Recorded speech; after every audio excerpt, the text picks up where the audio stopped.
Kia ora, welcome to Central News for Friday the 9th of May. I'm Hilary Entwistle. 4 months after it was closed for repairs, the Cambridge High Level Bridge will once again be open to two-way traffic this weekend.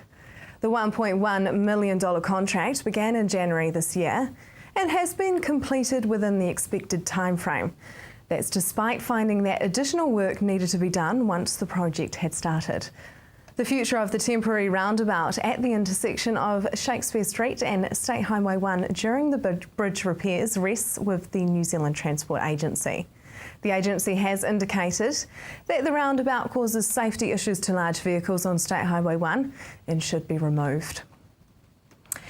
Hamilton could be facing a new crime wave of the stolen ashtray, according to social media. And there is speculation it is the cigarette butts the culprits are really after. A Kahikahi resident found her ashtray missing and went to use Facebook as an outlet to vent her frustrations on the situation and discovered she was not alone in her experience. Another resident found people snooping around on his property and on closer inspection, an empty ashtray. Police say there have been no official reports of stolen ashtrays, but people should keep their ashtrays inside as they would bike and shoes. Tauranga City Council's first on-location Community Development Committee meeting is at Papamoa next Tuesday. The meeting begins 6:30 p.m. next Tuesday at Papamoa Community Centre, with residents encouraged to bring their ideas for their community's future to elected members. Last October, TCC established the Community Development Committee with the purpose of encouraging discussion on opportunities and issues affecting Tauranga communities. TCC Councillor and Community Development Committee Chair, Steve Morris, says he's excited about the opportunity to connect with residents outside council chambers. A dip in Bay of Plenty building confidence is being propped up by Tauranga City's big commercial developments worth $13 million in consents last month. April's consent figures issued this week by Priority One show a total of $34.8 million in consents last month, down from $41.8 million in March, but up on the $24.8 million issued in April 2013. Building consents for commercial projects increased from $11.3 million in March to $13.2 million in April, a significant increase on the two-year low of $1.9 million recorded in April 2013. Looking at what is happening out on the seas now, West Coast Raglan. Moderate southwest swell easing tomorrow with 15 knots. Your high tide is 6:32 a.m. East Coast Bay of Plenty on your Saturday, southeast 10 knots developing in the morning, rising to 15 knots for a time in the evening. The showers are easing. High tide in Tauranga is 3:39 p.m. Sunday for Raglan, there's southerly and 15 knots, and we'll be easing to a variable 10 knots. Your high tide is 7:22 a.m. Bay Plenty, your Sunday, southeast 10 knots, easing to a variable 5 knots in the morning, and it's mainly fine. High tide is at 4:30 in the afternoon in Tauranga. Just ahead, psychoactive substances.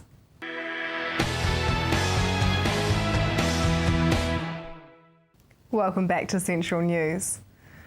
With the ban being placed this week on psychoactive substances, what does that mean now? Will there be a black market? And will we face a huge group of users with withdrawal problems? I spoke with Michael Mills, who, with others from the community, has set up a watchdog group to see what some concerns out there are. I think the strongest concerns have come out of the clinical sector that are dealing with increased presentations of people who are having psychotic episodes, who are unwell, mentally unwell, who are addicted and having major problems. Then you've got all the media attention with people. There's been a suicide attributable to it here in Tauranga.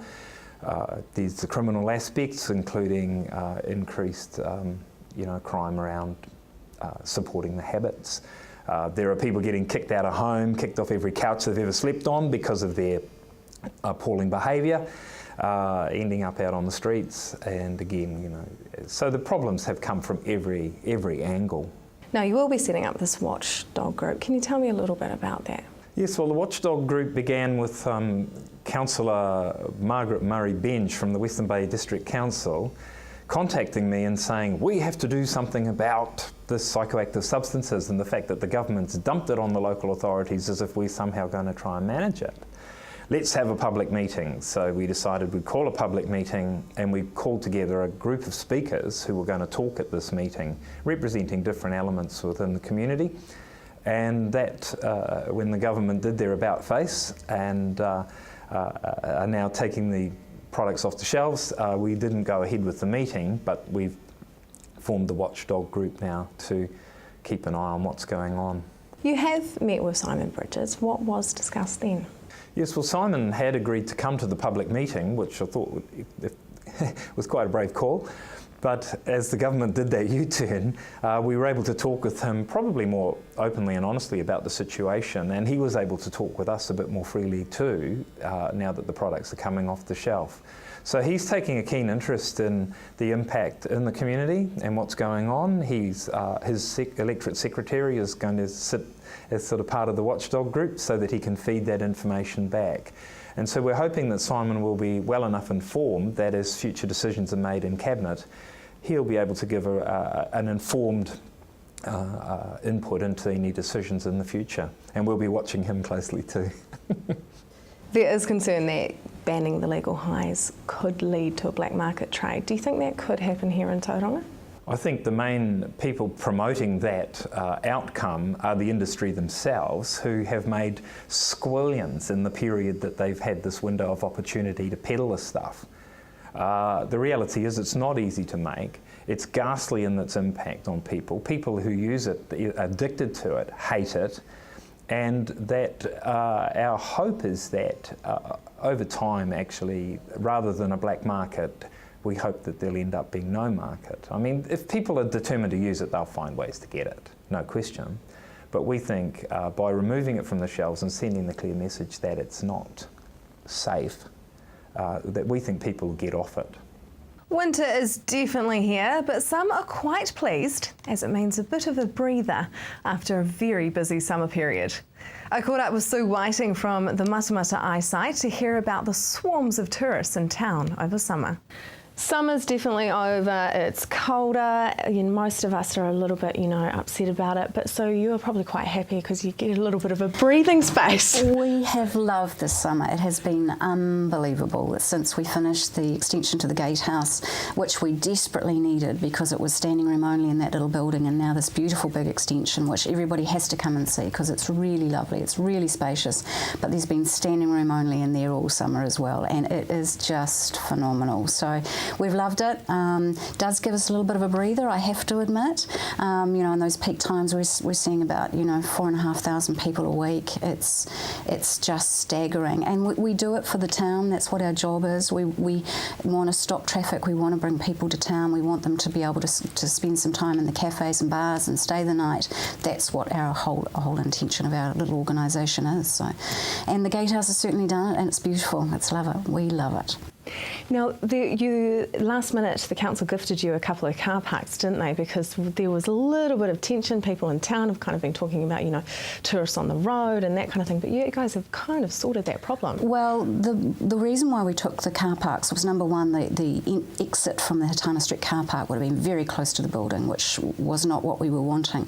Yes, we had those, particularly the Chinese market on the street, but as I've always said, in China, cars give way to people. We don't do that so much. We've got to remember that that's their culture, but it certainly has given us some space. Everybody's using the tables out there, everybody's sort of chilling out. It's really a nice space, and it certainly has worked for keeping safety. Absolutely, I think it was one of the best things that was done there. I agree. Yeah. Wasn't budgeted for, but we got there. Now, speaking of budget and that kind of thing, how was the whole process? It did take 2 years. Well, of course, we only ever intended to do the two-sided facade. It was only ever meant to be a facade, and of course people kept coming up and saying, when are you going to finish? And that first summer we realised, we just didn't have enough space, and we thought, we can't wait another summer, so we did it. It pushed us, really, really pushed us financially, but we have achieved it, and it's going through particularly well. So it had to be done, and of course there's another movie to come, so the numbers are just staggering that are coming into New Zealand at the moment in general anyway. And it's an amazing, beautiful building. I absolutely love Yes, it. we have the boys that do the set building to thank for that, and of course Darren Rowan and his boys from Matamata, so it's great. Yeah. I mean, before the building was done up, how many people did you have come through? Look, I always say when I first came to town here, before the Hobbiton experience, we had about 50,000 a year come through that building, and they were mostly locals. In 2004, we were up to 360. We'd plateaued at 200, and we'll be back to 300s and 400s probably in the years to come. It will plateau out, but we can expect still very large numbers in the next few years. Coming up next, International Women's Series comes to town.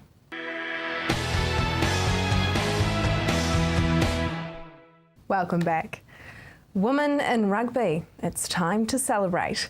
I caught up with Neil Elton from the Bay of Plenty Rugby Union to find out why.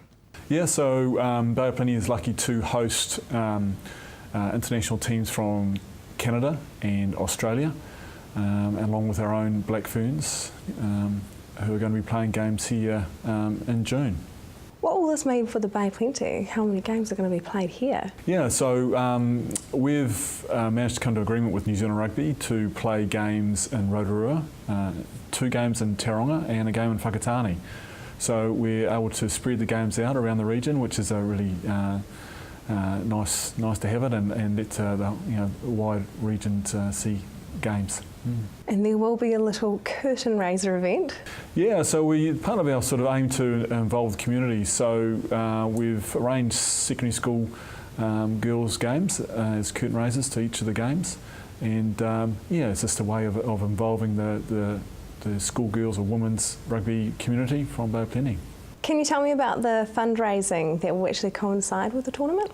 Yeah, so Bay of Plenty for the first time for a number of years is going to be entering a women's team in the national competition, which is the 15-a-side version, and it's equivalent of the men's ITM Cup, and it's played in August. So we haven't done that for a number of years, so our aim is to do some fundraising and raise awareness of that women's team. And so we're using the international series as a means of raising that awareness, and we're doing a little bit of fundraising. So we've got an auction night on the 10th of June, where we've got the Black Ferns coach and manager and captain coming down to talk with some local sponsors and rugby enthusiasts at Cobb & Co. And so we'll be auctioning off a number of items where we aim to raise a bit of money for the women's team. So when and how much and where will tickets go on sale? Yeah, so the tickets are on sale now through the Bay of Plenty Rugby website, and it's $10 for adults and $5 for 14 and under, so very reasonable. We want to get lots of people along, and so we've priced it at a reasonable rate, so we can get lots of people down to not only support our Black Ferns, but welcome the international guests who are playing here. What's involved in organising a huge series like this? Yeah, well, we certainly will rely on a volunteer component. So there's people from the local rugby clubs and schools, and who are all helping us to run the event. And so and we're also aiming to involve the community. We've just run a competition to get anthem singers to sing the national anthems before each game, and that's been a really neat exercise. And so we've unearthed some pretty neat talent from Tauranga and Rotorua and Whakatane who will be locals and will be involved in the event. Looks like it's going to be a great series. It is New Zealand Music Month, so I recently spoke with a rock enthusiast who started his own radio show dedicated solely to Waikato rock and roll. Logan, what is the talent like? Is there an abundance of rock stars here in the Waikato? Hey, yeah. In fact, it blew my mind, in fact, when I started this project. When I went for the search, and then I was just blown away by the talent that we have. And it ranges from teenagers to the people in the 40s and so on. And the roots are really strong in Waikato. And I was really surprised to see that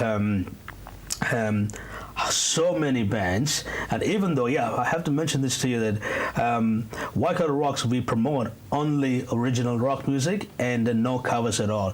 And you know that you might have seen quite a few bands, they play in the pubs and they do the covers of all this international songs and so on. So I thought that the international artists are already famous, so we have to bring in the originality of our people here. And then, like I said, I have 500 all original songs from New Zealand, so it's really fantastic. And in fact, I would say that we haven't expanded further out of Waikato and now going to the rest of the New Zealand kind of.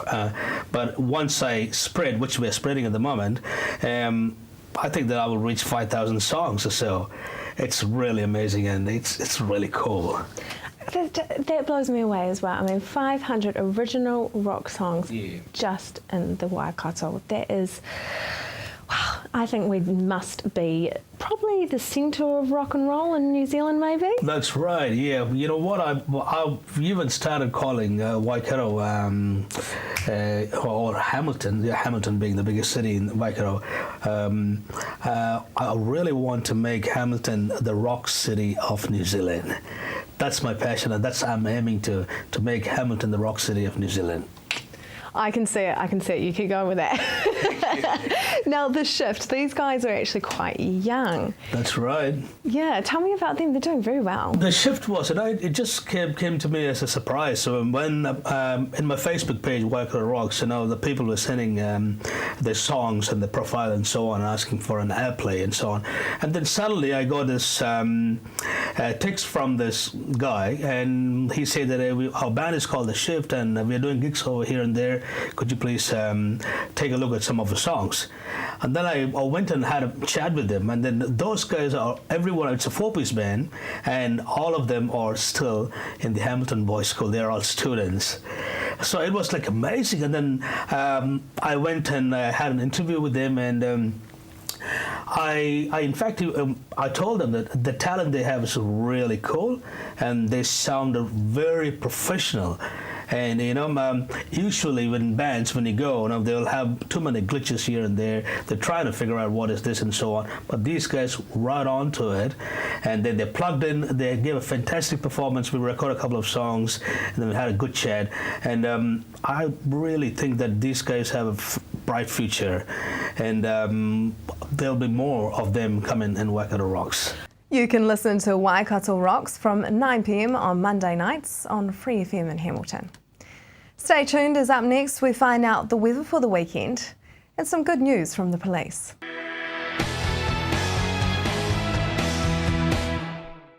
Welcome back to Central News. The crime statistics for recorded crime in 2013 were recently released, and they show it's at its lowest in the last 29 years. Inspector Clifford Paxton shares his thoughts on why this could be. So for the Western Bay of Plenty, there's been a lot of work done by our members, by our partners and by the community to see the sort of reductions that we've been getting. We rely heavily on our partners for support in terms of referrals to different agencies, but also for our communities to provide us with information in terms of suspicious activity or other areas that they're concerned with. And obviously with the work that our members are doing, the work of our partners and the communities, we're getting some really good results in the Western Bay of Plenty. Are police focusing more on prevention strategies? Absolutely. So the more we can do to stop crime from occurring in the first place, obviously has to be a better outcome for our members, but also for our communities. So we're working heavily on and trying to put our resources into trying to stop crime from happening, whether it be in terms of doing vehicle checkpoints, hotel checks, second-hand dealer checks and the like, to try and prevent crime from occurring further down the path. Can you give us an example of a prevention strategy in use? One of the things that has had quite a lot of work done on it recently has been around the bus stop here in Tauranga. So there are some concerns raised by our communities and by our partners in relation to the way that the bus stop was functioning. So together with Tauranga City Council, they've provided us with a base where our police volunteers work from, where our Maori wardens work from, and through that we get a greater visibility around the bus stop in Tauranga. We also make sure that our members are visible through that area. We do direct patrollings through those areas, so having that increased visibility, the support from the Maori wardens, the support from our police volunteers, and obviously the council has provided us with that base, we get better outcomes for our community. The Bay Plenty district is the third best in the country. Is there something different that we do here? Is it different strategies, the staff better? What is it? Well, look, I can only talk from Western Bay Plenty perspective, but as I said, there's been a lot of work done over quite a period of time in terms of our prevention activities with our partners, with our communities, and it's very much about our members being highly visible, being highly active, engaging with our partners, making the appropriate referrals to our partners, but also seeking that support from our communities. They are our eyes and ears at the end of the day, and they provide us with the information for which we can identify any crime concerns or problems, but also those that are causing issues within our community. So what are those organisations that you guys are working with? Look, we work with a wide range of organisations, and some I've spoken about, the Maori Wardens, but also in relation to the likes of Child, Youth and Family, our mental health services, our territorial local authorities, our councils. There's a wide range of different partners that we engage with to do the work that we're doing. We continue our interview next week with Inspector Clifford Paxton, where we talk about methamphetamine in the Bay of Plenty. Now for our region's weather for the weekend. Hamilton, your Saturday will have a bit of morning cloud, and then it's mainly fine with light winds. Your expected high is 18 and an overnight low of 5. It's the same for the rest of the Waikato, mainly fine with light winds. Paeroa, the same for you with 18 and 7. Matamata 15 and 7, Te Awamutu 18 and 5, Tokoroa 15 and 5. Saturday for you, Tauranga, will start off with a few showers. They ease later on, and there is a cool southerly breeze to be expected as well. Your temperatures are 18 and 9. Te Puke, showers becoming lighter and less frequent and clearing east of Te Puke. Southerly breezes as well. Your expected high is 17 and an overnight low of 9. Sunday for you, Hamilton, looking lovely and sunny, a few light winds around. Expected high of 17 and an overnight low of 3. The rest of the Waikato, we have a beautiful sunny day as well. Paeroa, 18 and 7. Matamata, 16 and 6. Te Awamutu, 17 and a chilly 3. Tokoroa, 15 and 4. Bay Plenty, Tauranga, nice and sunny for your Sunday, a high of 18 and an overnight low of 9. Te Puke has the same, sunny day with light winds, and 16 and 8 for your temperatures. That is Central News for today and this week. Like us on Facebook or email us at news@tvcentral.co.nz. We love to hear your feedback, or if you have something happening in your community you think we should know about. Make sure you tune in again next week as we meet some talented local musicians, the update on the removal of Tay Street's artificial reef, and we look at superbugs, what you need to know when it comes to antibiotic use. I'm Hilary Entwistle. I hope you have a lovely evening and a fantastic weekend.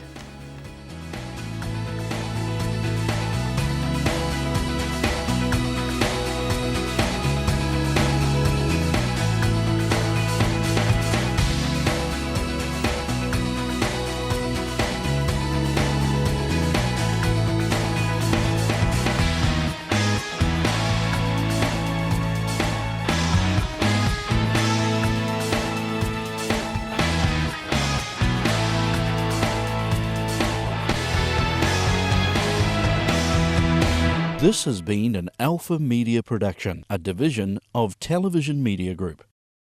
Supporting local content so you can see more of New Zealand on air.